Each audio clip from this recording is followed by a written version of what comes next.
भाई होना जी नजर करना कि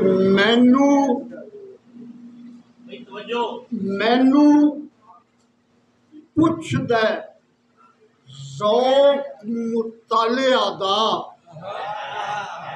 कि बड़ा चेहरे या नवी किताब वेखां।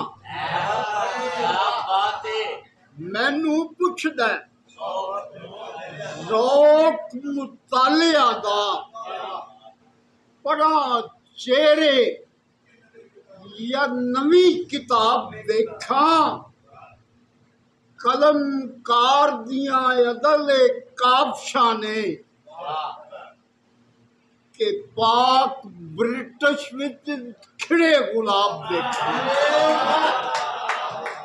पाक ब्रिटिश विच नवे खिड़े गुलाब वेखां। हजूरत करा के अखां मिलदियां अखां मिलदियां होश गवाचे। आया दौर हैरानी दा चारा गरा आगाज की पुछना मेरी प्यार कहानी दा। थापे दे नाल फितियां होना जिस तरह दौर पुरानी दा।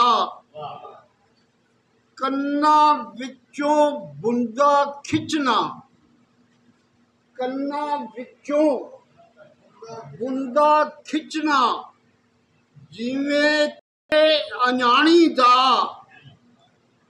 तो चक्की कणक ते उखली झोना खड्डी धागा तानी दा।